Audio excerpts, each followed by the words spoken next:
Hello, friends. Patrick McFarlane here, coming at you with another episode of the Liberty Weekly podcast. This one is episode 67, and as usual now, the show notes may be found at libertyweekly.net/67, along with the embedded video version. And I'm so excited and glad to be welcoming Keith Knight back on the show. How are you doing, buddy? He's on the line here.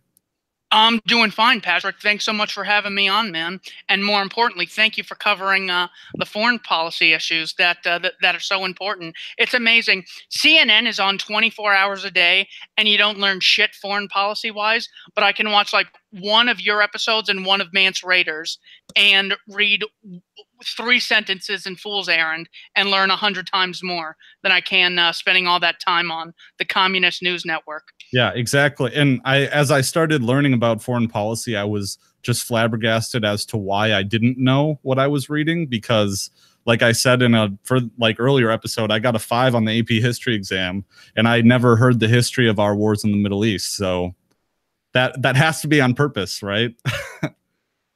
You know, it's interesting. It's definitely on purpose at some level, but to where only a few people have to make these decisions, they can concentrate that power as far as what gets in the textbooks under the guise of regulation. We need standards for education. Therefore, the Carnegie Endowment for International Peace is going to make the standards. There was a book written by Renee Wormser called Foundations, Their Power and Influence, and it talks about how the foundations, Rockefeller, Ford, Carnegie, how they used foundations to infiltrate public schools. Oh, it's unbelievable. But yeah, that's why foreign policy and the Industrial Revolution, all these things are a total lie. And they infiltrate philosophy, so people just think violence, when done by the state, doesn't count as violence. It's incredible. Yeah, and it works. It works too, because you know every people that I've talked to, I had someone I talked to. We'll get into today's topic. Keith and I have already been going at it for like 30 minutes, and that recording is available for our Patreons. And there's a lot of really, really good substances in there, isn't there, Keith? Yes, there is. Okay, but what was I? Yeah, I was talking to someone the other day about I introduced her to libertarianism and ANCAPism because she wrote an article for our journal at law school about cryptocurrencies and regulating cryptocurrencies. And I explained to her that, you know, the white paper of Bitcoin, you know, it's all about libertarianism and voluntarism. And she said, that sounds so interesting, but when I think of capitalism, I just think of child labor in the industrial age. And I was like, you know, there's your conditioning right there. We all had AP US history, and we all learned that, you know, there was child labor before the progressive era, and now there isn't.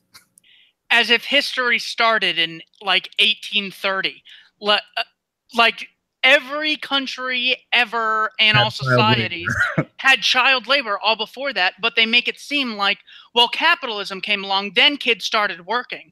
No, the kids were always working because production ability was so low that it was starve or work. So, of course, the kids worked. And the factories were an improvement considering agriculture was so outside. Like, I mean, everyone must have had skin cancer if you were especially in like places like the western parts of America in the agriculture industry.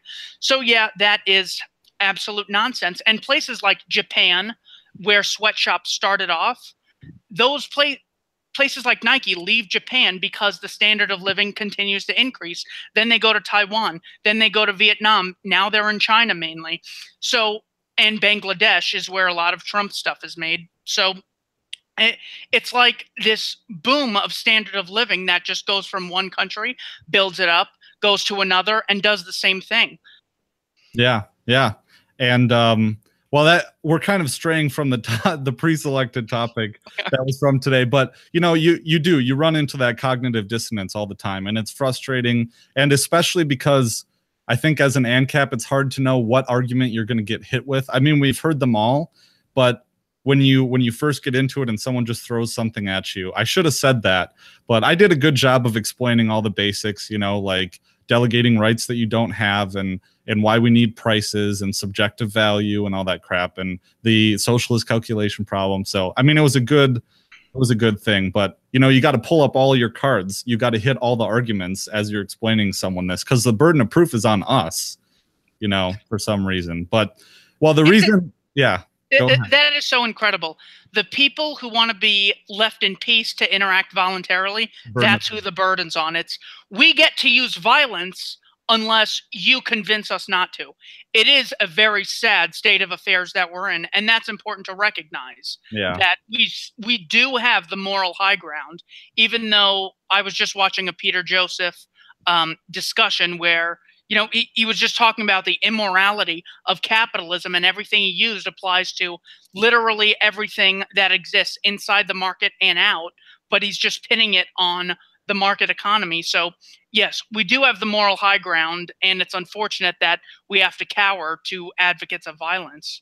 Yeah, but I recommended that she listen to my YouTube channel. It was kind of awkward interacting with people in real life in referring to my YouTube channel and stuff. But I mean, I don't want to disparage her at all. She was very curious and very polite and listened very, you know, to the ideas. And so if she's listening to this, no offense at all. I'm super glad that she asked me about, you know, what we believe. And I hope that she is finding, you know, interesting things on my YouTube channel. She's a great person and everything. But so the reason why I wanted to bring you on, and I apologize for bringing you on to talk about myself, but I thought I wanted to get the perspective of another voluntarist, actually. And so the issue that happened, and we can talk about the Syria issue too. I know that's been all over the place, but I got super concerned about, I think just like a lot of people, about us starting nuclear war in Syria. And my last episode was about, hey, call your representatives, you know, give them an earful. And that's what I did yesterday. I think it was either yesterday or the day before. I called all the Wisconsin and all the Minnesota representatives in the House and the Senate, and I said, no more war in Syria. I implored them. I did not beg them. I implored them. And I don't think, I got a little pushback from the audience and the crowd, you know, why are you cowtailing to politicians and stuff? And that's fair criticism, you know, but I wanted to tease this apart and get your perspective on it, because I don't advocate for voting unless you're voting on a referendum that clearly is like, should we lower taxes? Yes, I will vote on that.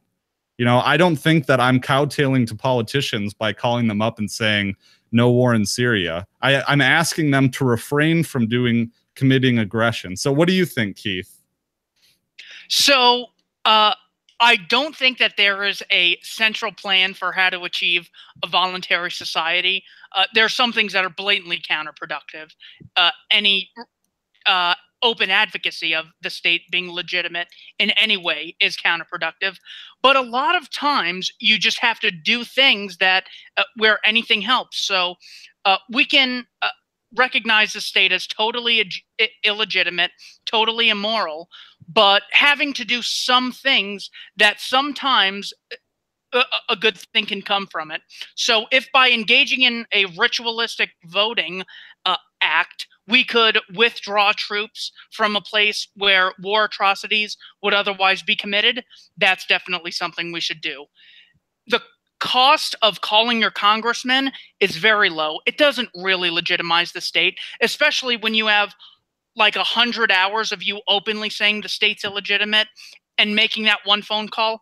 Maybe it could change someone's mind. Maybe, you know, you could just have, if one senator came out and said, I've gotten 10,000 calls, not 9,500 of which have been against invading another country.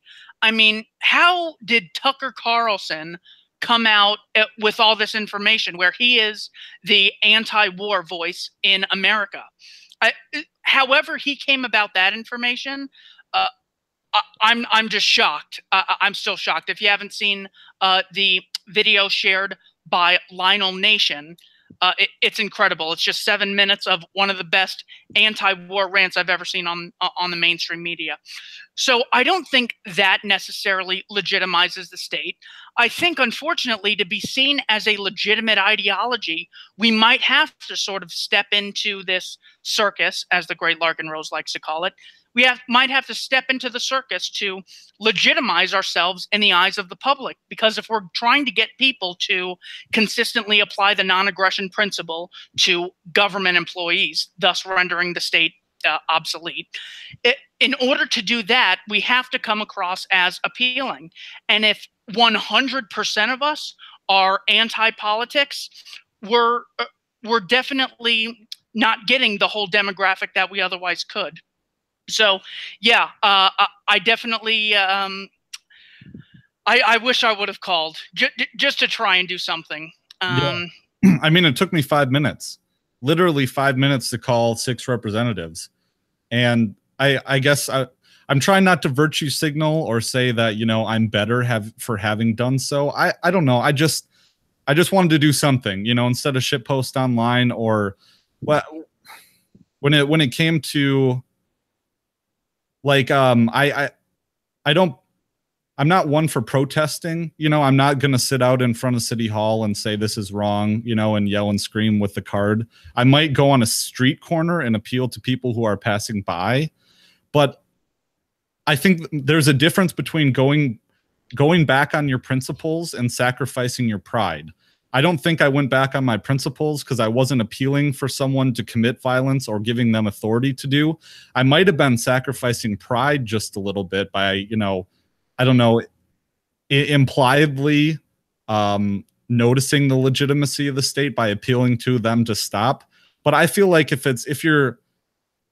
mean, why not sacrifice your pride and cowtail for 5 minutes with no strings attached to do something to stop what you see as mass murder? If you see it as being mass murder and the most evil thing that the state does, what is it to you to pick up a phone call for 5 minutes and implore your senator, please take our troops out, you know? And you could always use this to your advantage. So when talking to a statist, they'll say, well, government represents the people. And you can say, you know what, I just really want to let you know that I have made sincere attempts to get myself represented. Here are 5 instances where I called my congressman, and they openly still are going to force me to fund something I know is based on a lie and something I know is inherently immoral. So what does that say about the representation? First of all, if they represented us, they wouldn't have to initiate violence against us. Second of all, if they represented us, they wouldn't have a between 6 and 11% approval rating. So it really is nonsense. Sometimes you just have to show it to people's face. You're like, okay, 90% of the calls before the troubled asset relief package of 2007 under Bush, about 90% of the calls to congressmen were against the bailouts. Now, do you believe that the bailouts passed or that they were voted down? And when you ask them something that big, they'll know the answer off the top of their heads. And then you can ask, what are the implications? That's not some technicality pork barrel spending. That is a blatant 90% of the calls. That's according to Tom Woods' book, Meltdown. 90% of the calls were anti-troubled asset relief package, Orwellian name. 90% were against, and they still went for it. I mean, if that doesn't show you, but then again, majority rule is still illegitimate, but it takes away the perceived legitimacy of government being a reflection of the will of the people. So maybe you can always try and use this stuff to your advantage. And there are possible benefits to be reaped. There's not a lot of cost, as you mentioned earlier. So in this case, yes, I think that it was worth a shot. Well, and I don't want to condemn our fellow voluntarians either, saying that if you didn't call, you're a bad person or anything. I mean, it's, you know, it's to each their own. I think I just, and I didn't want to make this all about me either, because, you know, I'm not all about that. But, you know, if you see it as being mass murder, why not take the 5 minutes to pick up a phone and call and say, don't do this? So, yeah. Well, and to their point, I mean, calling up mass murderers who are known liars, who are funded through violence, calling them up and asking them, hey, would you mind stop initiating violence, please? Yeah. Maybe that could be in some way legitimizing their rule. Maybe the thing that would scare them the most is if they never got any calls and people just said, we're going to stop recognizing you as legitimate. Yeah. Unfortunately, we don't have those numbers. So in something like this, no war in Syria is objectively better than war in Syria. Even if, say that there was public opinion was swayed against the government more as a result of atrocities or lies found on this invasion, it still would not be worth it, especially because the goddamn socialists and statists never learn from past historical examples. They either just make up the history or are not economically literate enough to understand it. So anytime we can curb the atrocity ability of the state, even if it might legitimize them in a small way, I think it could be worth it. Yeah, and I mean, I don't have any delusions about, you know, my phone calls making any kind of real change, but you know, why not? I see it as mass murder, so why not make the call? That being said, I do think that if you vote for a candidate, you are passively endorsing everything that they do. And maybe we can talk about this a little bit. You know, is voting aggression? And that's why I qualified it earlier by saying, if you vote for a referendum, you know, if you have the option of saying, yes, I'd like to be taxed, or no, no taxes, please, I would vote every time no. Or if you're, let's say your community has a referendum on whether or not they should reconstruct the pool. Like this happened in my high school. I don't think it would be aggression to vote in a referendum saying, no, don't tax the people to build the pool. And but if you voted for Obama, I think there's a one, you know, I don't know, 1 in 30 or 60 million, however many people voted from. The onus is on you. Or maybe with the Electoral College, it's smaller, but there's a small moral culpability there. What do you think? I don't think voting is violence. In other words, if someone comes up to me with a knife and is attempting to initiate violence, I have the right to forcibly resist, including shooting them. Do I have the right to shoot someone who's about to vote? No, I don't. Yeah. It is a stamp of approval, which is immoral. I mean, it's someone funding the mafia without really understanding that the group they're giving money to is the mafia, and it's totally immoral. So would I use violence to counter someone trying to vote? No. But you could use violence against someone who is enacting voting policies. So someone coming to collect taxes or to collect loot or anything, that, of course, that is a direct threat. Voting, I don't see as a direct threat. But what I would ask the voter is, why would you vote? And they'll say, well, so I could play a part, even if it's super small, so I could play a part in getting, say, Obama elected. And then you can literally blame them for what Obama's done and ask them, do you feel responsible? If so, I'm going to call the police and have you arrested for partaking in drone strikes, 90% of deaths being civilians. That's according to an article on the Huffington Post, of all places. So when you really show it to them, like, oh, you vote because now they represent you. Well, this is what you're responsible for. People always will say, we are the government, but they'll never apologize for any of the trash that the government advocates, or what they advocate and what the state actually does. So people know that they're not the government. They know that giving a psychopath a vote is definitely a bad thing. The problem is they still have the myth of statism in their head, and that's what we got to allocate most of our time to. Even if small segments can be, voting on a referendum. I mean, I do like that Brexit happened. I like giving the George Soroses of the world a middle finger. They're small wins to let us know that people are getting skeptical of some amount of power, which is a good thing.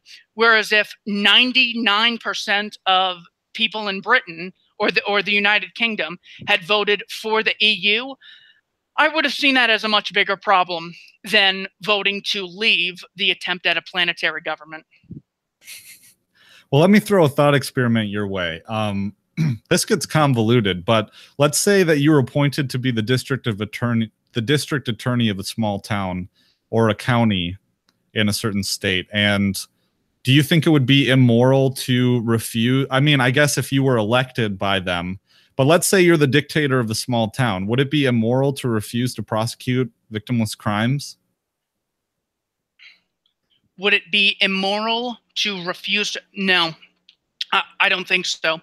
In this, again, we can look at statism as the irrational, ritualistic behavior that it is. So if I were to say, what if doing the rain dance stopped people from committing atrocities at Abu Ghraib?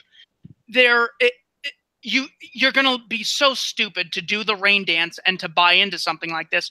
But literally, sometimes by writing words down on paper, people will stop initiating violence, the police and the military, because of those words on paper, often called legislation, often called executive orders. But I mean, the reason troops invade countries is because a majority of politicians vote on words written on paper. They hardly ever come up with a legit justification for doing it.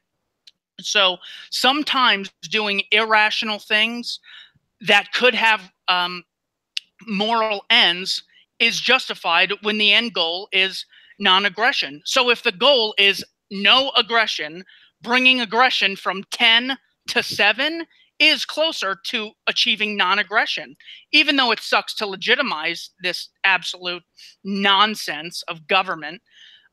Bringing it as close to 0 as possible, I think, one, it buys us time. Whereas if we had a Bolshevik revolution tomorrow with Antifa, by the way, imagine Antifa versus the people of Texas and Arizona. Yeah, right. If we had a Bolshevik, as bad as the czarist government was of Russia, I really would have preferred them to stay in power, even if it meant getting politically active, than for the Soviets to take over that place. Kaiser Wilhelm, bad, better than Adolf Hitler. I would have run for parliament to stop, a guy like Hitler or a guy like Mao or someone like Pol Pot to grab the throne. So yeah, sometimes I think it can be legitimate. Sure. And just to qualify the question a little bit, I don't want to dwell on it too much longer, but you are the dictator. You're the prosecutor, but you have not been elected. Let's say you've been appointed, because usually they're elected. And everyone in the town wants you to prosecute drug crimes, but you refuse to do so.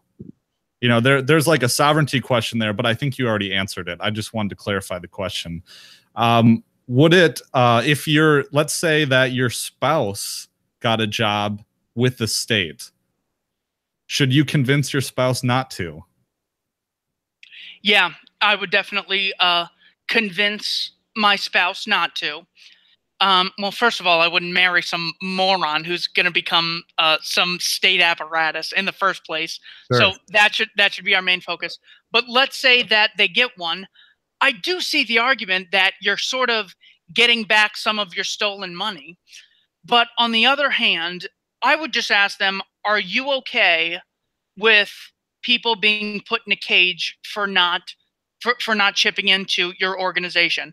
If people don't buy the stuff that I work for at the place I work, we have to advertise. We might go to their door. We might call them. We'll do a million things. What we won't do is use violence. And I would say that I couldn't really be in a genuine relationship with someone who was indifferent to using violence to achieve resources. Sure. Yeah.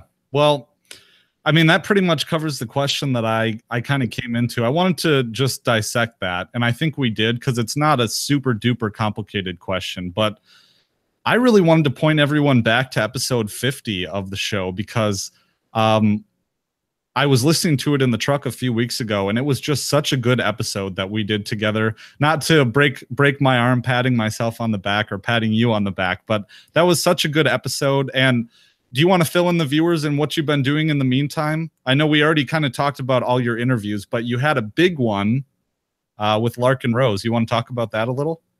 Yeah, I was really excited to have this second interview with Larkin Rose. It's called Understanding Statism.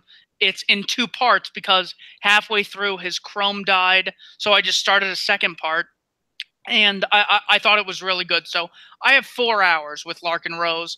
I try to let him talk as much as possible. I I hardly ever interject, but yeah, it's 4 hours of the best question of what I thought would be the most productive conversation that we could have. So if people could watch, one thing on my channel, it would be my Larkin Rose interviews, simply because I believe they're the most productive. There's a guy who has a YouTube channel who's been cutting up my interviews and just posting them as, how is taxation theft? And it's 2 minutes. And I think that stuff is terrific, because no status is going to say, I wonder what two anarcho-capitalists are going to be talking about for 4 hours. What they'll do is those are interviews for voluntarists, and cutting them up is something that the status would be very interested in. And you can just put them with intriguing titles. So please, anyone, feel free. You don't have to ask to share, re-upload, rename any of my material. And so what does the future hold for Keith Knight's Don't Tread on Anyone? I'm really not sure. I was actually I was asked on a radio show that I did on Tuesday. It's called Freedom's Phoenix with Ernie Hancock. And I was on there I was supposed to have like a small slot, and I ended up being on for 3.5 hours. Oh my God. And we had a really good talk. And it was about a speech that I have coming up in Phoenix, Arizona, that's just to a private group of libertarians that like to get together. And I'm just going to make, there's a couple minarchists in the group. So my goal is to just make the ultimate case for libertarian anarchism, with just everyone from the implications of things that Henry Hazlitt said all the way up into Larkin Rose and everyone that I've read in between. So right now I'm just trying to make the message of voluntarism as easy to digest as possible, as easy to communicate as possible, so we can hopefully convince people to give up the myth of statism. Yeah, well, you're doing a damn good job, man. And I know I always like to pat you on the back when you come on the show, but I really mean it. And I think that we're making some progress. Have you gotten on MeWe yet? No, I haven't. I don't even know what that is. But But BitChute, I uploaded my Larkin Rose interview to BitChute, and the BitChute Twitter account uploaded. They tweeted out that video. I thought that was so cool. So I'm like, okay, these people, if I'm going to spend time, on a day off or something, I'm just taking all my YouTube videos and copying to BitChute, just in case I get Ritchie Allen on YouTube and I get there one day and all of my videos are gone. Ritchie Allen had 1,400 videos, all of which were gone overnight. Wow. So in order to stop me from being suicidal after something like that happens, we cannot put all of our eggs in the YouTube basket. Yeah, definitely agree. Do you have like an external hard drive or something? I got quite a few things that I back my stuff up on. Yeah, I'm sure. Yeah, I need to get some as well. But yeah, so I don't want to be. How much time do you have left? I don't want to be done just yet, because I always like to talk to you as much as I can when you're on. I got another hour and a half. Oh, you do? Okay, yeah. So let's what's grinding your gears this week? I know we have the Syrian. Let's just talk a little current events if you can. We have the Syrian event we were talking before we went on. Maybe we'll rehash some of those points, but also the Zuckerberg thing that's going on. Just some of your thoughts. It's amazing what can be communicated through a meme. There were three images. It was Ted Cruz, Zuckerberg, and Ted Cruz, and it just said, why is Facebook killing civilians in other countries? And Zuckerberg goes, that's you guys. And he goes, oh shit. Oh yeah. And it's just so funny to see, because what it's saying is the people claiming this moral high ground, you're spying on people. First of all, the NSA spies way more. Second of all, the biggest liars, thieves, murderers, and destructors of private property are claiming the moral high ground. And this should just be laughable. It's O.J. Simpson saying someone's a bad husband. It's Casey Anthony saying someone's a bad parent. It's so ridiculous that this is a great opportunity to just get people to stop seeing the state as this the place we look to solve moral problems in society, just by exposing something as obvious as that. I only watched the Ted Cruz, Mark Zuckerberg exchange. And, you know, it was incredible. Or no, I caught another clip. It was this guy showing pictures of Diamond and Silk, the two black women who were Trump supporters, and him saying, so these women were taken down. What are your thoughts on that? Meaning, the average, you know, hate speaker is a white person who has privilege and men who have privilege, so they don't really matter. But see, the goal is to, when they go to confiscate property like they're doing in South Africa and America, the average person isn't going to say, well, I don't have the right to take that person's property that much, even if the state does it. Oh, wait, they're a man, they're white, they have unjust privilege. Hell yeah, I can take their stuff. Morality no longer applies to them. They'll be lucky if we only take their stuff and don't kill them in front of their kids. So the fact that it's now pushing into black women are now being targeted, it's crazy. It's like, oh my God, these people really don't have a stopping point. They'll do anything for the elites to achieve a global communist fascist state. And that was a really eye-opening thing this week. Did you catch any of the Zuckerberg congressional hearing? You know, I didn't catch any of it. I was preoccupied with the serious stuff, which leads me to believe, you know, there's some 4D chess distraction going on if the Syria thing is not leading us to nuclear war. Because I don't think anyone wants that, even the elites. But I was like, well, we're watching the progressive era unfold again right in front of our eyes. Someone brought up antitrust, and it just gave me flashbacks of, like, you know, the progressive era in the 1920s. And I mean, what we were talking about before we went on the show is that this is just blatant, you know, Zuckerberg wants the congressional hearing to regulate social media companies so that, and there was even a part that I saw where there was an exchange that Apollo Slater put on MeWe, and there was a meme that went along with it, but it was a transcript, and it was basically like the congressional committee was asking Zuckerberg if his Facebook experts could help them and give them input on what regulations to write to police other social media companies. Yeah. Well, you can go to, this is a phenomenon called regulatory capture. Professor Anthony Davies has great work on this, which is, if you want to assume the best of motives, which, by the way, you're a complete sucker if you assume the best motives of this, but let's assume the best motives. The idea is we need to regulate industry X. We need people who know the most about industry X. Who knows the most about this industry? The monopoly. The people who are in high places in this industry. Let's go to them and ask their advice. The fact that, I mean, I don't think politicians don't think that they won't have a conflict of interest. So I do think that this is a conspiracy against the public. But that's not necessarily a good selling point, but it is. Yeah. So, yeah, what these do is they create hurdles into things that other companies, other startups will run into.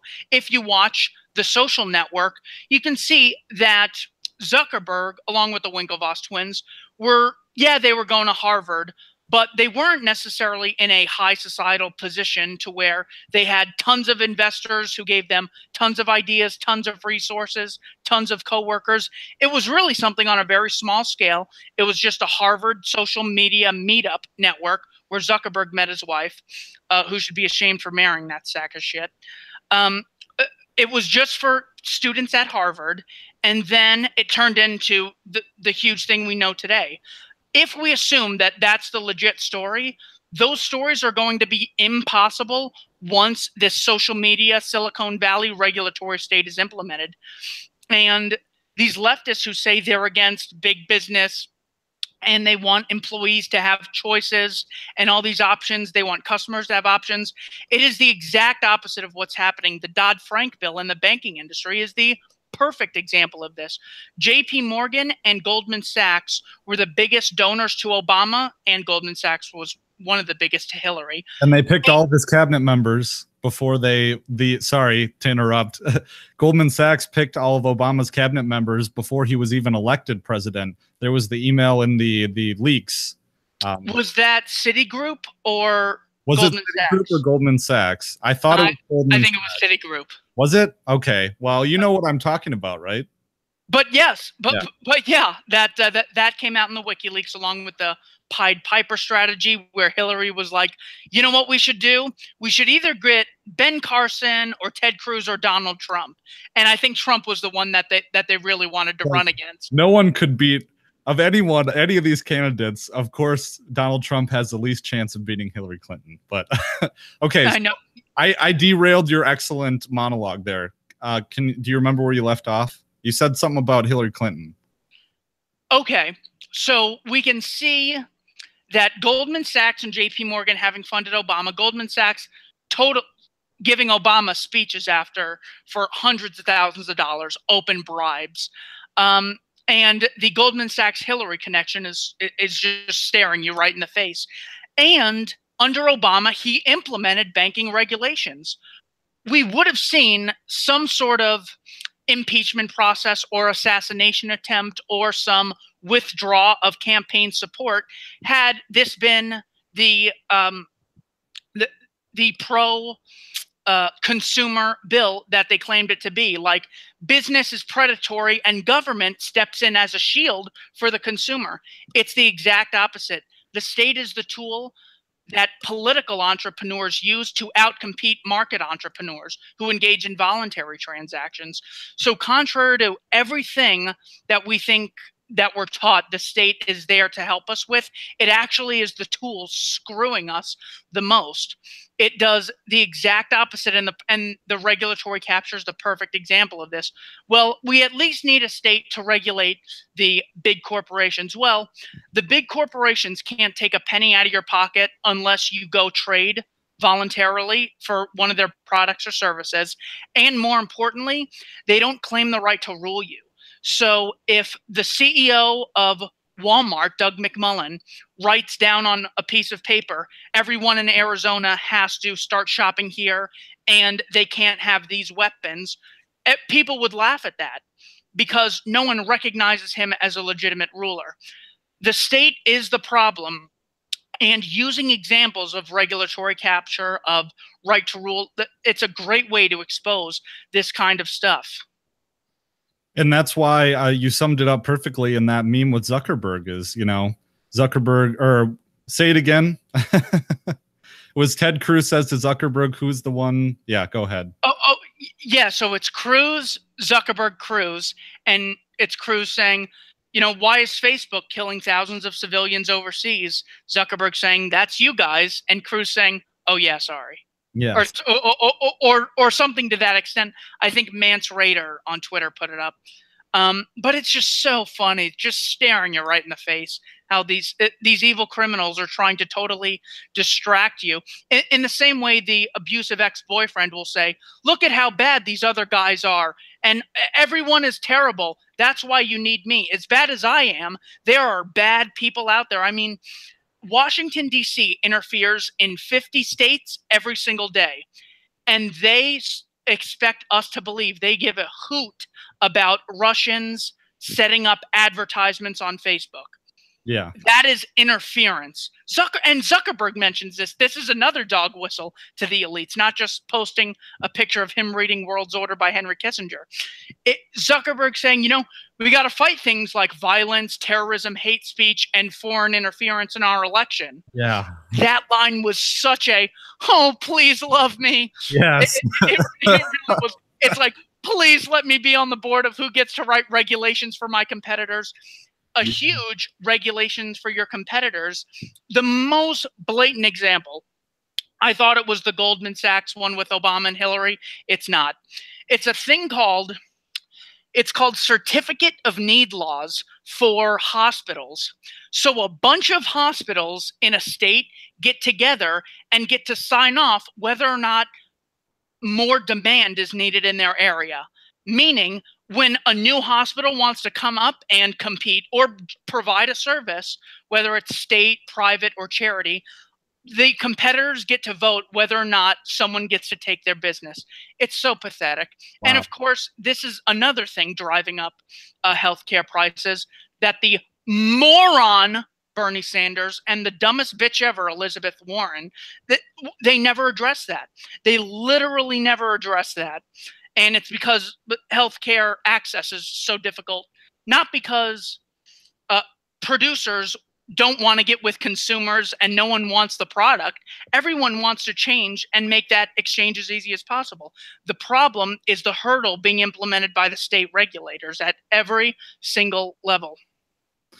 Yeah, and we're still dealing with this this question, and I've seen it brought up on quite a few outlets. And one of them, I think, was Luke Rudkowski of We Are Change, was saying that, you know, there's a I'm not quoting him specifically, but there is a problem because, you know, Facebook is a private company, and as libertarians, you know, there's the whole public versus private, and private industries are allowed to, you know, trample over people's rights and stuff. And like, I think the answer to that is twofold. You know, one is that, well, Facebook has been given lots and lots of privileges by the government, and without the government pairing up with them, you know, like we said, there'd be no reason to fear Facebook.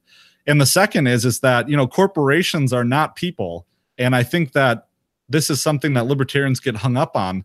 I'm referring specifically to an episode that Stefan Molyneux did with Stefan Kinsella. And Kinsella said, no, a corporation is a tax designated government granted privilege.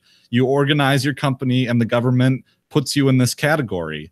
And I don't think that that's an issue for us, that, you know, we can still be for, you know, private companies doing whatever the hell they want, but having a preference for them protecting individual liberty. What do you think? I would not get the government involved at any level, even if there can be some utilitarian benefit to it. Here's why. So with YouTube, the problem is, let's say they take your channel down overnight. I would argue they do not have the right to do that. This does not in any way legitimize the state. This is any group or organization of individuals has the right to use force to uphold the contract that was clearly created. It's not necessarily a contract, but this would be referred to legally or morally or philosophically is a meeting of the minds. There was a clear understanding between YouTube and account creators. You can't put up beheadings and you can't put up child pornography. Everything else is good. Also, watch out for copyright. Fair use is a technicality. So when I say, Patrick, I'm opening up a mall, build your own store, this plot of land is yours. Just don't build outside of this. Other than that, build whatever you want. If I bulldoze it overnight, I don't have the right to do that. If I'm a landlord, I don't have the right to kick you out the second I feel I don't want you there. There has to be some sort of peaceful transition because there wasn't a clear understanding, a meeting of the minds. No one reads those goddamn terms of agreements and everything. What there is a general understanding. Okay, here's another example. Do plain companies have the right to discriminate? Absolutely. Without question, it's their plane, it's their property. But they do enter into a meeting of the minds agreement when you get on the plane that they're going to safely drop you off at the agreed on location. So that doesn't give them the right to say, while you're 30,000 feet in the air, you know what? You just, I saw you put your feet up, so you need to get off the plane now. It's our plane. We're a private company. My house is private, but if I rent someone out a room, I can't kick them out with 1 second notice and burn all their stuff, even though it's my house. So the problem is not that they're private or public or anything. The problem is breach of contract. Now, it should be pretty frickin' telling that government is not enforcing the contract, and we shouldn't expect them to. So morally, do they have the right to force YouTube? I think anyone has the right to do so. So that would include government in the meantime, possibly fulfilling that obligation. Now, the second point is that desirable? So morally, can you do it? Yes. But is it desirable? In other words, I would rather YouTube openly say, we hate conservatives almost as much as libertarians and no one as much as anarcho-capitalists, to send everyone a signal that they're biased and we need to go to minds.com or to BitChute or to DTube. I don't know if DTube and YouTube are connected in any way, but either way, it's better that people are able to openly discriminate, so we don't allocate so much time and resources onto those channels that we know are just going to try and screw us any legal technicality way that we can. So I don't think it's desirable in the long run, whether it's Facebook, Twitter, or YouTube. The best thing to do when met with immoral business practices is to have many options and to be able to go elsewhere. So instead of putting all of our eggs on Twitter and saying, God, I really hope Twitter doesn't shadow ban us or do anything else, go on Gab. Out innovate. Don't say, well, we really need the taxi industry to get better regulated. What we need to do is come up with the Uber and Lyfts of social media. Always, consumer demand will always be met with more innovation, more option, and more voluntary exchange, never forceful, violent interference into any interaction. So in short, I'm sorry that went so long, but No. but I felt like it was important, so I just kept going. That's why I brought you on. So morally, they are bugging out on a contract that they have a clear moral obligation to fulfill, or at least grandfather everyone in who has a channel. They could say, you're all grandfathered in, no child porn, no open violence, no snuff films, Logan Paul, no violence. And everyone from here on out, if you don't advocate the policies of Mao Zedong, get the hell off of our site. And then they'd have a right to do it because they're openly saying what's allowed and what isn't allowed. But this sneaky elitist communist nonsense just kills me. Well, I'm going to a few points, and I'm going to be a little patronizing in these points. But my first point is that obviously their implication then in their solution is that we have to regulate these social media companies like public utilities. And I've heard people like Styx Hexenhammer 666 say this bullshit, is that, oh, he's like, it'll be just like the post office. We're going to have an online Bill of Rights, which I think is laughable. Just from the outset, you know, we're going to have an online Bill of Rights. Okay. I'm sorry. That was anecdotal, but so yeah, regulate these internet companies like public utilities. Fuck off. Second of all, I was going to be a little patronizing, and because you kept on bringing up Meeting of the Minds. Meeting of the Minds is actually an outdated contractual. The courts and the common law don't really go by the Meeting of the Minds anymore. Now it is kind of based. I know what you mean, and it doesn't devaluate anything that you just said. But now it is the objective manifestations of the parties. So not so much determining what their state of mind subjectively was when they came to form the contract, but now it's objective manifestations of intent is kind of and you could do it by the four corners of the document, or you could do it. Yeah, I'm just being fucking picky, so I'm sorry. What else was I going to say? But yeah, I mean, the implication is that we need to regulate these companies like public utilities, and that's going to be a fucking disaster. I mean, bread lines for the internet? No thanks. I mean, yeah. But known liars should definitely not be in charge of having a monopoly on regulating it, because especially they'll say, oh, it's regulated, now it's been fixed. Instead, we should have the attitude of, it's never going to be fixed. We need constant innovation. We need to be constantly going different places and have the lowest barriers to entry possible, so no one gets cute, like Trump likes to say, when they get too much power. So no one gets cute and tries to screw with us, because you can always go. You can always go somewhere else. I mean, think of how much power you have just on the internet. If only Amazon was able to sell things, well, I know of so few other sites because I spend so much money there. But the fact that it's so easy for you to go to another place to buy stuff directly from the source, means that Amazon and all these other companies know that they can't charge $1,000 and totally screw libertarians or anyone else out of a spot, or it will be very costly to them. So we definitely need to see more innovation. The fact that Styx Hexenhammer makes that argument is so sad because Milo Yiannopoulos made the same exact argument. He's just sad that he got kicked off of Twitter before anyone else for calling Leslie Jones an affirmative action actress. He's Milo's the OG banned from Twitter, isn't he? I mean, let me say though that Styx was on Stefan Molyneux the other day talking about paganism, and they touched on ANCAPism, and I wish that Steph would have pursued it, because I don't know if it's too easy to say this yet, but I think the old Steph is back a little bit.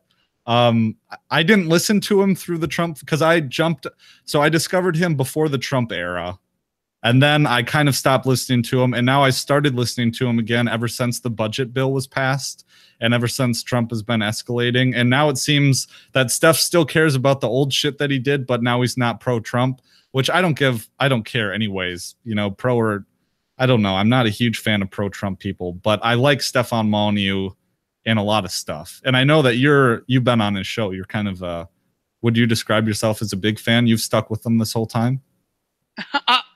I'm definitely a huge fan. I would just say he is without question a net benefactor. Yes. I mean, look, Murray Rothbard has a line in one of his books that says parents have the moral ability to starve their children to death. While trying to develop a philosophy, he totally screwed up.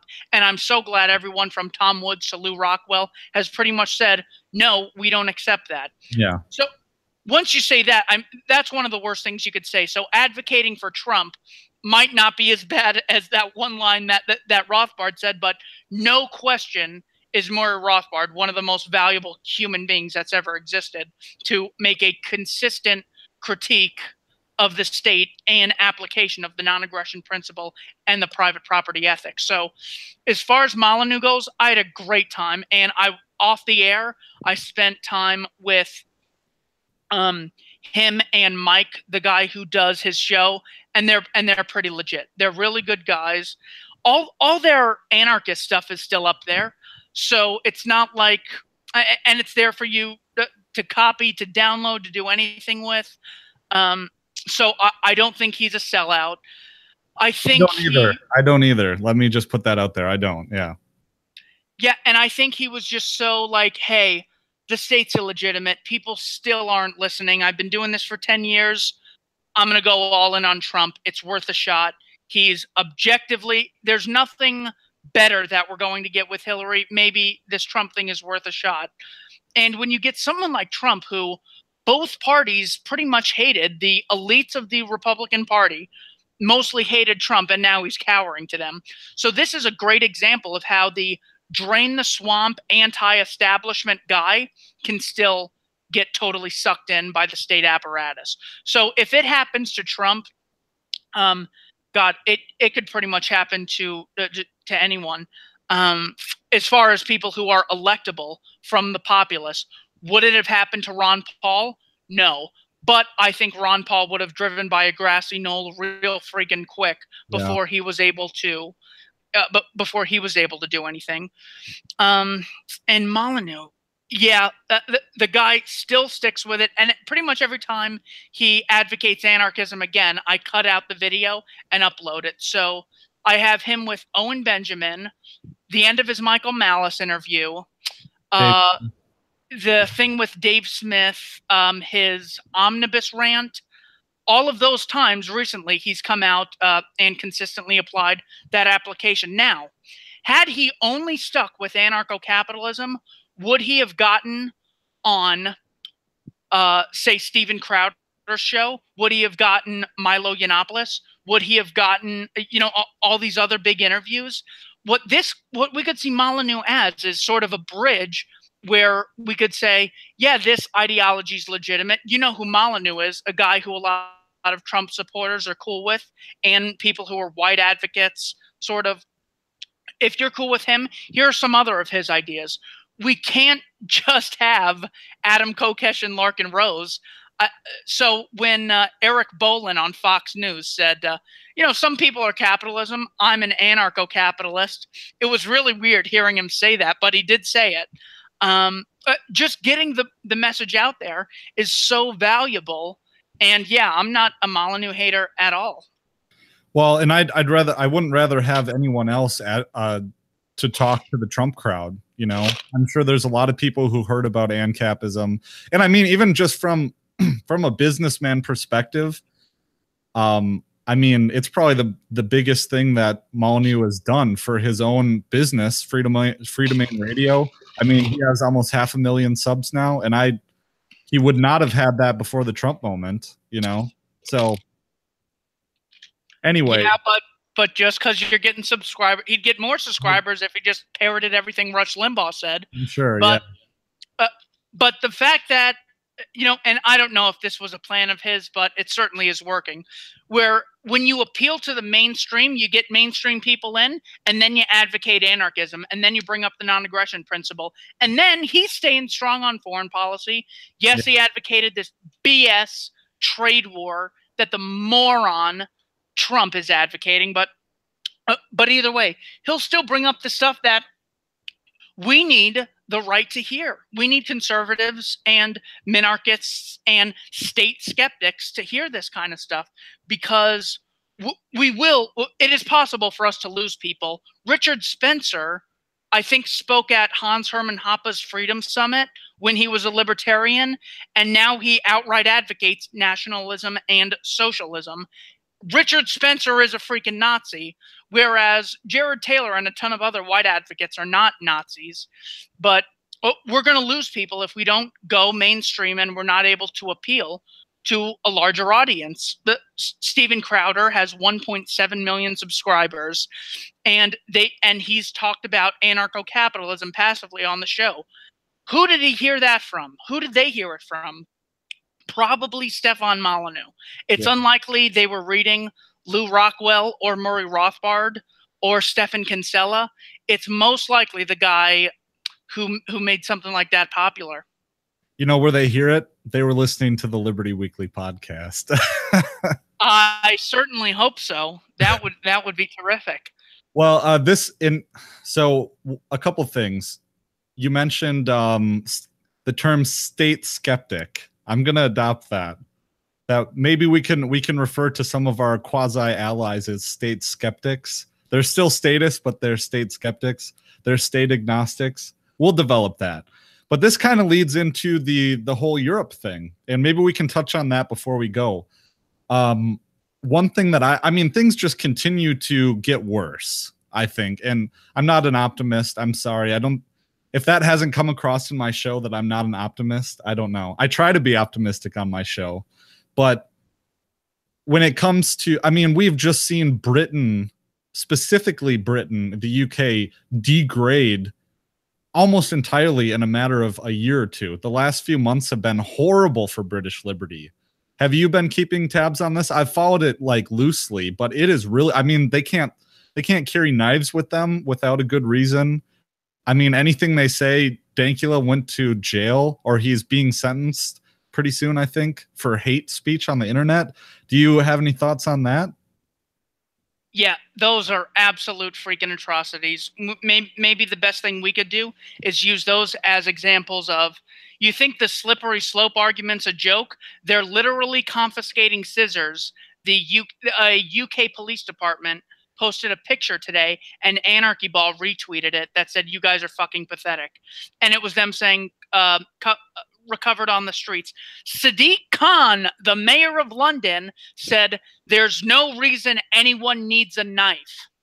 And they're doing knife bans in London. Like, unbelievable. And of course, Britain was part of the invasion of Iraq. The Chilcot report showed that Tony Blair openly knew that he was lying about some yellow enriched uranium in Nigeria, linking it to Iraq. The Chilcot report's huge just because Tony Blair gets up and says, "Yes, I take full responsibility," and then nothing's happened to him. So the state is just total immunity from actual evil, whereas in the marketplace, people are able to not associate with people. So as far as Europe goes, absolute disaster. We need to make sure we don't have a welfare state that attracts so many people and allows them to stay. I mean, if all of those immigrants had to assimilate, to get jobs, to in order to have a life here, very few would be coming.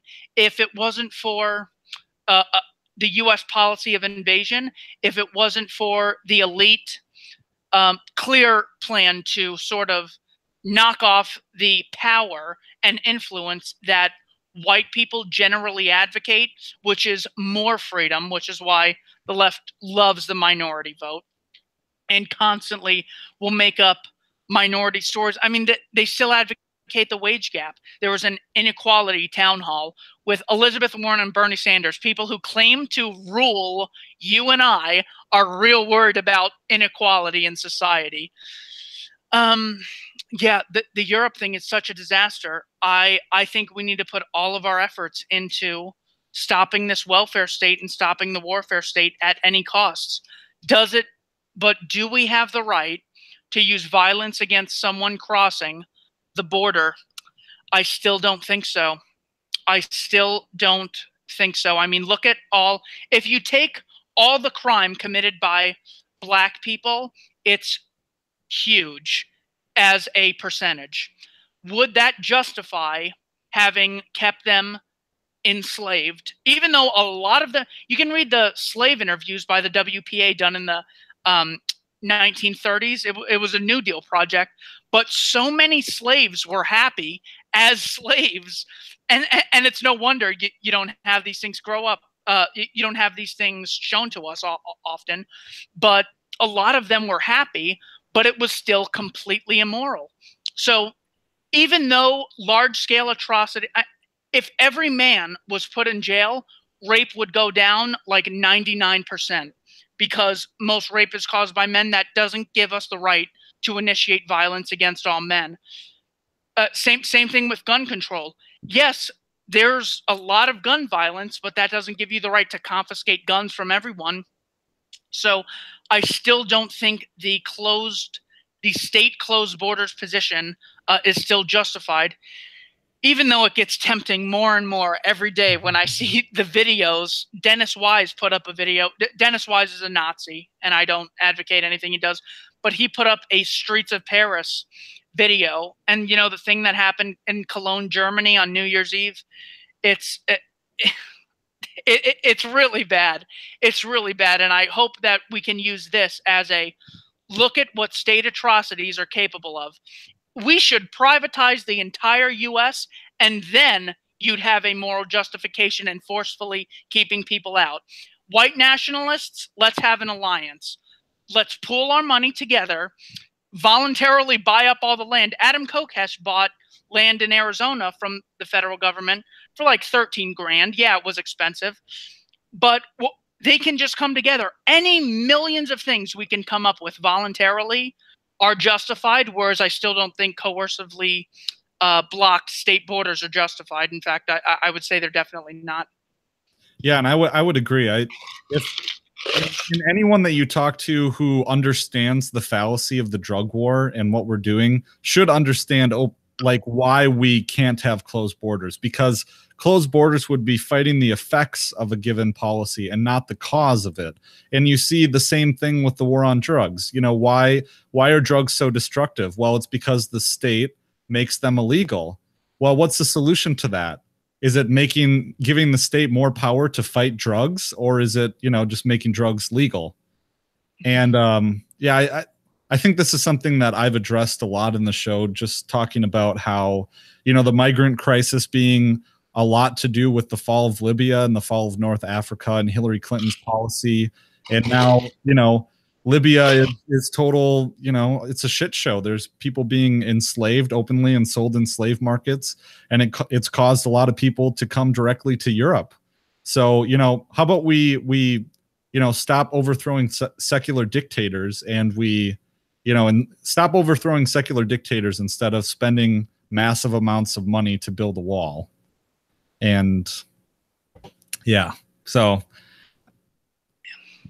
And the Libya thing is interesting. Just to hear this retarded bitch, Hillary Clinton, say, Russia interfered with us. And then she's on video saying, about Muammar Gaddafi. We came, we saw, he died. Like, you're really against foreign interference. You don't think Israel totally runs the foreign policy show? You're out of your mind. I mean, that's so blatant. And really, the immigrant thing is not. I don't know how much of it we can attribute to U.S. foreign policy. A lot we can definitely attribute to the welfare state, which is just a bat signal for the migrants. But when someone like Lauren Southern goes around and asks all these people coming into Canada or wherever they are, and they're supposed to be Syrian migrants escaping the evil Assad, and like all of them are from Afghanistan. Granted, the U.S. has done horrible things in Afghanistan too, but we still don't know if that's the result. I don't think we had a huge Vietnamese migrant crisis after Vietnam or during the Korean War. So I don't know how much of it is U.S. foreign policy, but there's such a clear agenda to get Muslims in here, to get non-whites to come in and start being politically active. The Democrats will openly say that we need less white people. Is there any other group you could imagine saying that about? Or they'll talk garbage about Christians being oppressive. Google doesn't even have an Easter logo, and they have a logo for like anything, for any other excuse they can literally have. Any other excuse. Well, the thing that gets me the most is this this huge movement, this anti-natalism is trying to encourage people, especially white people, not to have children. And I mean, that's hugely concerning to me. I think it kind of builds into the global depopulation agenda. I think that exists, the global depopulation agenda. But I mean, a lot of my friends, you know, I don't want to get too specific, but someone I know, somewhat a close friend that I have is a very young person and is considering getting, what is it? Fixed. A vasectomy? A vasectomy. He's in his 20s. Yeah. What the hell? So yes, Molyneux talked about this. I think it's natalism is in the title, but it's so clear that it's just it really is targeted towards whites. This policy it really is targeted towards whites. They're not saying, you know, immigrants have too many kids.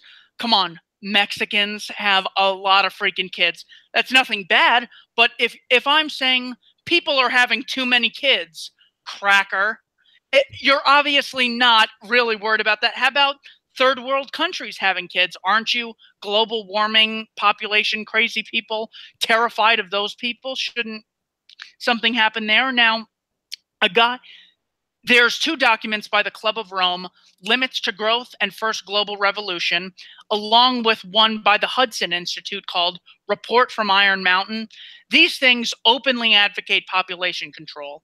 A big one is called Ecoscience by Paul Ehrlich and John P. Holdren, who was the science and communications director. He was the science czar under Obama. Jay Rockefeller referred to him as walking on water. John P. Holdren openly came out with a huge sterilization campaign that he promotes in his book Ecoscience with Paul Ehrlich, who is just a genocidal maniac. Webster Tarpley has a video on this called The Elite's Plan for Global Depopulation. And these are blatant methods used to stop getting people to reproduce. There's a popular professor, and we're kind of beating around the bush that this is sort of that it tends to be a woman named Barbara Specter, who's Jewish, came out and said, you know, we Jews really are playing a role in making Europe and America less white power, so Nazis can't do their thing. It's so clear that I'm not even afraid to say it anymore. It's not me advocating anything bad against Jewish people. You can ask, I mean, I'll just say that I was actually raised Jewish and I was bar mitzvahed, so I know all about going to temple and I know all about the whole charade. Um, and so when there's a blatant agenda, you have to start asking questions of, is it just sort of an unintended consequence of a foreign policy used to keep us free? Or there really is something bigger here. There's a professor who says we need to abolish whiteness, and American Renaissance made a video about this. The anti-white agenda is very important to recognize that they want you to stop having kids so that the future population will be more susceptible to statism. It's awful. And I mean, since you brought up the whole Israel thing, I was listening to, I mean, there's been a lot going on lately, and I've listened to a lot of people, and this will instantly get you like a red strike. I mean, even so, Kyle Ancelone from Foreign Policy Focus has been talking about the Gaza protests, and I'm sure you've heard about this, Keith. Also, our friends at Peaceful Treason did an episode against Israel, and I think there's a different, like, you can differentiate between being against Israel and being, you know, condemning Israel and their policy. You can do that while also, you know, not condemning the Jewish faith or, you know, Jewish people. And I think there's an active conflation now that any negative statements about Israel is now coupled with negative statements about Jews. But no, Israel is the state. Israel is a state, and it's a religious state. I mean, so are you familiar with what's happening in the Gaza Strip right now with the Palestine protests? No. Oh, okay. Just that there's a bunch of Palestinians who are doing a massive protest. They were burning tires at this barrier, and the Israelis have been sniping them. So I'm not super duper clear on exactly what's happening, but that's the general thing. And there's videos going around of these Palestinians who are peacefully protesting. They've lit fires, but the fires are only to conceal them. The smoke from the tires are supposed to conceal them from Israeli sniper fire. And like, I don't know, 20 Palestinians are dead now, and hundreds have been shot by Israeli snipers who are shooting them in the ankles and stuff. And I mean, Palestine's just an open air prison, you know, now. And there's even videos of Israeli citizens sitting in lawn chairs watching these Palestinian protesters be shot, and they cheer. They're cheering.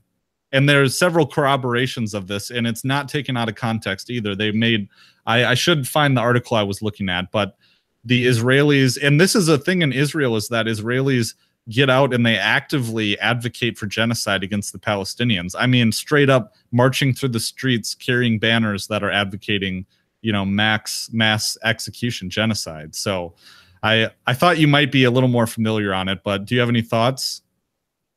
Yeah, a guy named Theodor Kaufman wrote a book called Germany Must Perish, and that is a total attempt to justify the annihilation of Germans because of their persecution of the Jews. This also happened in Russia under the Tsarist government before the revolutions of 1905 and 1917. So there is a constant claim that the Jews are trying to be, that someone's trying to exterminate them, whether it's the Spanish in 1492, whether it's the Tsar in Russia, whether it's Hitler in Germany, whether it's Iran wants to blow Israel off the map. You do see what is often referred to as the Jewish question. Now, a good book on this is The Myth of German Villainy by Benton L. Bradley. Yes, he is a National Socialist. But just because I read Noam Chomsky foreign policy doesn't mean I'm an anarcho-syndicalist. I don't advocate socialism in any way, shape, or form. But it's unfortunate that the only people you can get the other side from on the Jewish question or the history of Israel are people who are pretty anti-Jewish altogether. Now, it's such an obvious claim that criticism of Israel equals anti-Jewish. No, criticizing Mao doesn't mean I'm anti-Chinese. criticizing Pol Pot doesn't mean I hate Cambodians. Criticizing Trump doesn't mean I hate Americans. So that is an incredible false dichotomy that's being able to happen. So what people will do is, when there's pretty much not an extermination campaign, but when there's a clear displacement / genocide, according to the UN's definition of the Palestinian people, what the Israeli government will do is claim they're being genocided. So when the open goal of world socialism was to take over the world with world communism and abolish private property, they said Hitler's trying to take over the world. What they're doing, so when Hillary says there was collusion between Trump and Russia, and Hillary had the Uranium One scandal, and John Podesta is a total Russian collaborator, there's an intentional attempt to say, you're doing this in order to take off the smell of them actually doing it. Right now, we have the government saying Facebook is spying on people and taking their information, as if the NSA and FBI haven't been doing that for decades. Exactly. So that is a huge propaganda thing that people need to be aware of when they're trying to understand what the elites are up to and what state violence advocates are pretty much planning and what they're using to justify their own atrocities. These tricks come in and you don't even see them unless you have such a great historical context. But the myth of German villainy really gets into the history of how war atrocities are justified. It's incredible. Yeah, I'll have to put that in the show notes page. I regret throwing around all these references. Well, I don't regret it, but we've thrown around all these references. I'm making so much work for myself. Damn. Well, okay, so we should probably get closing up here. I want to make you watch this. Is something I saw earlier this morning that really pissed me off. So let's cue it up here. I think it should appear in the video version, but let me know if you can't get the audio. Otherwise, I'll assume that you are getting it. So here's my screen. This is what I saw. It is important to learn the history of the United States because you can learn new things about what happened then and how it is now and how you can change the world. Oh yeah, the face of propaganda. But the children... history so we don't repeat mistakes that people have made in history. Sometimes history have a lesson, like Abraham Lincoln saved and enslaved people. Just so they get the poor to know about slavery so nothing like that will ever happen again. It's illegal now, and it wasn't for part of Abraham Lincoln's presidency, and he decided, nope, we can't do this anymore. They weren't treated equally. You have to get bossed around and chained. I don't think anyone should ever be forced to do something they don't want to do. Oh my God! Oh my God! What did they just say? Now, okay, should I subject the audience to the rest of that video? Okay, just a quick thing there. They're saying this. Oh, Katie Couric, lying bitch. Yes. Katie Couric had a video, had a documentary that was edited. She asked these gun rights advocates. They're like, "What do we do about keeping guns? Don't we need gun control in case terrorists are coming?" And then you look at the audience and they're all just standing there. No one's responding. No one knows what to say. That was provably edited out, which she later admitted. The initial response was, well, yeah, we need equal access. The only thing to stop the bad guys with guns are good guys with guns, like us right here. So Katie Couric's a lying asshole. But, okay, so they said slavery's bad. Okay, well, the draft is worse because more people died and more people were injured, and they weren't as well taken care of because there was no incentive to make money off of them. Now, there's an important line in there. People shouldn't be forced to do something against their will or something like that.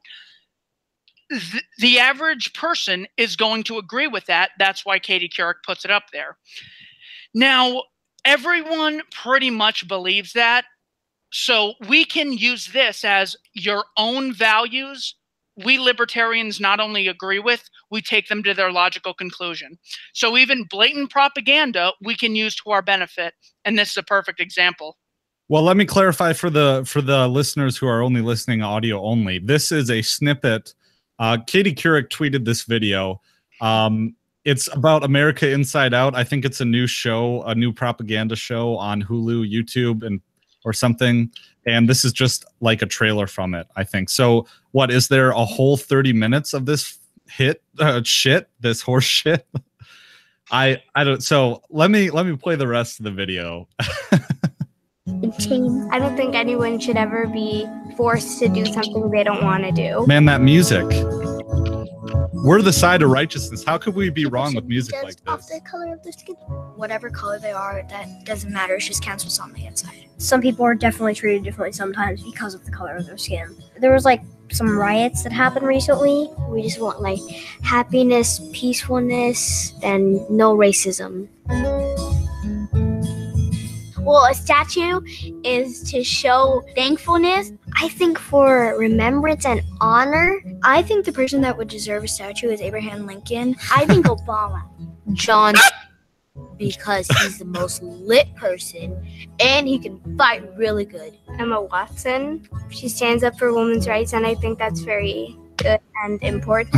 I think people who have made big changes to the world, if someone's changes last, so should they. Like Albert Einstein. Martin Luther King. He fought for civil rights and for all of us to be treated the same way, not different. America Inside Out with Katie Couric, only on National Geographic. Okay, yeah. So, very important thing happened with Laura Ingraham, where after criticizing the Parkland cult, she was called a child hater, and she's going up against kids. And Anderson Cooper and Brian Stelter could hardly contain themselves because Laura Ingraham made fun of these kids. Now, the goal is to use kids to promote their message and act like they're just reporting on it. And then anyone who criticizes the message is criticizing the child. Anyone who's criticizing the state of Israel is criticizing the Jews. Anyone who criticizes Obama is criticizing black people. Anyone who criticizes Hillary is criticizing women. So this should obviously be seen for what it is. I don't mean to beat dead horses like that with analogies.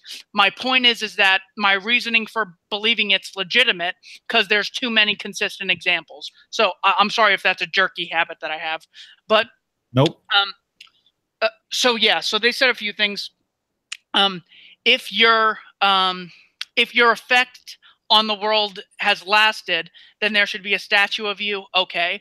So then there should be a 50,000-foot statue of Hitler in Israel, because without Hitler, there wouldn't be Israel. I mean, literally, Hitler did more to create Israel than pretty much any Zionist ever. So Wow. this is just so dumb. I know it. I don't know how people fall for this. But they do. So, one last thing, one parting shot, if you will. So David Hogg, I've been scrolling through his Twitter feed, as we've been blowing up with these Syria allegations, and I just find it so funny that he's so against gun violence and wants to protect human life, but yet there was not one single tweet. I'm getting so worked up. There's not one single tweet that is condemning Trump and telling him not to kill people abroad in Syria. Not one tweet about this. And I mean, I guess we knew this whole time that it wasn't really about saving human lives or saving children. So, well, there's a difference between having a big suspicion in the back of your mind and then something being in your face. So I kind of always suspected the U.S. government didn't care about killing civilians. Then I saw Collateral Murder by Bradley Manning. Then I saw Madeleine Albright's 500,000 Dead Children on 60 Minutes. Not some guy with a sneaky phone openly in front of millions of people saying, yeah, 500,000 kids dying is worth Saddam not having weapons, which they sold to him during the Iraq-Iran war. I told my dad this, and he didn't believe me. I told him that Madeleine Albright said that, and he did not believe me. He said, Madeleine Albright? Yeah.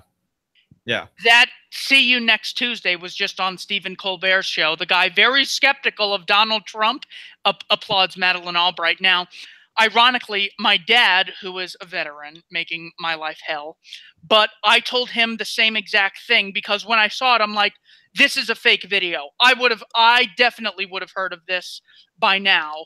And then I looked it up and I'm like, this is legit. And I asked my dad about it and he goes, on 60 Minutes. And he goes, I would have heard about this. And then he hears about it. And then he defends it.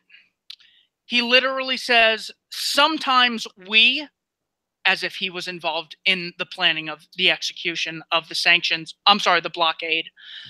He goes, sometimes we do that to get people to rise up against a dictator. Yeah. And then we don't support them and they ended up getting slaughtered by Saddam Hussein.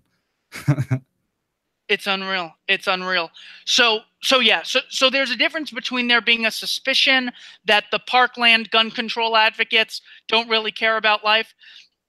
And then there's a blatant example right in your face. Okay, you want the military to have guns? Shouldn't they be the first people we should go after gun control, considering they commit a Parkland shooting pretty much every day in the Middle East with either guns or bombs or a Moab or killing 100,000 Japanese in Tokyo, Hiroshima, and Nagasaki? Like, it's a little too obvious. So the fact that people can't see that contradiction is why I believe that that the populace is under a soft mind control. Yeah. My mind control evidence coming from a book, Transformation America by MK Ultra whistleblower Kathy O'Brien and former CIA operative Mark Phillips. And mind control, just the definition, is when you can't think. We're talking obviously about an adult, rational, in the first world in this case. When they can't see the consistency, when someone says, I'm against monopolies, we should have single payer healthcare, that's someone who these are people who like own law firms that are leftists that I've heard this from. These are people with doctorate degrees. Trump is Hitler, we should have gun control. Who should control the guns? Hitler Light, the guy who's a misogynist Mexican hater, that's who should control the guns. It's so inconsistent, and it's a principle that they'd only apply to government. So I'd say, let's give the Koch brothers a monopoly on compulsory education, because we need it to be provided, right? Like you've said, Mr. Leftist. And they'll say, yeah, right. What they'll do is they'll teach kids what they want them to know. That'll be skewed, and they'll be misinformed. And I'm like, yeah. What do you think? Government's made up of freaking angels or unicorns or something? So the fact that people don't see government as a fallible entity that's also violent and illegitimate, I believe is a great case for mind control. The David Hogg thing, it's incredible that people are falling for it. I mean, the people who were there to march against Trump being a Nazi in the Women's March were marching for Trump to monopolize big guns a year later. 1 year later. It's not like the Orwellian memory hole of the American Revolution in 1776. It was like a year later. So yeah, this stuff it's good when we have these blatant contradictions. We need to use them to our advantage as much as possible. Yeah, most definitely. And okay, one last thing, I lied. What do you say to someone who says that war is hell? Like, because that's one thing that I got. Has your dad ever told you, war is hell, people die? That's just war. Yeah, I say war absolutely is hell, which is why I don't advocate hell to occur on Earth. The biggest cause of hell or war has historically been governments, so that's why I'm anti-government. Rape, murder, and theft are also hell, but that does in no way justify those things. Well, we need rape so we can have a society. We can't just have anyone having any amount of kids for any reason at any time. That would be anarchy. Well, what we need is anarchy, actually. So war is hell. The number one cause of war is government. What does that tell you, Mr. State Advocate trying to legitimize genocide? So that's what I would say. Well, the implication being that, yes, we all agree war is hell, so therefore whatever happens during war is just collateral damage. Okay. You know what I mean? Yes, thank you for specifying. I would say on which side engages in collateral damage. So if Afghanistan nuked Los Angeles and New York tomorrow, would you have any complaints, or would you just say war is hell? Yeah. What if any government on the planet besides the US government did it? Would you just say war is hell? Would you say, let's say you think this Assad chemical attack happened, even though the first two were faked, this one is like so real, it's crazy. It's as real as an episode of Even Stevens. Why don't people just say, war is hell? Yep, Assad used chemicals amongst his own people. Yeah. Al-Qaeda did 9/11. War is hell. You know, that stuff happens. Saddam killing the Kurds, war is hell. Hitler invading countries, war is hell. The Soviet Union, war is hell. Get them to apply that same logic to cults that they're not a part of, different governments, and they'll blatantly see the contradiction. They won't accept it, but what you will be doing is planting the seed of internal inconsistency that every single statist, by definition, has in their own mind. And by exposing the same inconsistencies to other governments that they have for only their own, I think is a great response to the war is hell question. Awesome. Keith Knight, everyone. Fucking great advocate for liberty right here. I'm not even being facetious. But and you know what? I actually just have one final word. I want to let everyone know that 0 bump stocks have been turned in, and I still have all of mine. Right on, bro. Okay. Well, so why don't you plug your stuff as we close up here, and then we'll look forward to the next appearance of Keith Knight. You can find me on Minds, BitChute, and YouTube under Keith Knight. Don't tread on anyone. I got the name when I heard Mark Passio say, you know, a lot of these conservatives, they're not part of the freedom movement. They're part of the My Freedom movement. They want freedom for them, but not for people who want to use drugs or people who don't want to chip in for the warfare state. So by don't tread on anyone, I'm simply applying logic consistently. I'm trying to at least apply it consistently, and that's the major problem we have with statism. 99% of people are anti-violence, but those same people also advocate statism. We just need to get people to apply their own moral code consistently, and that's how we can defeat the state. Right on.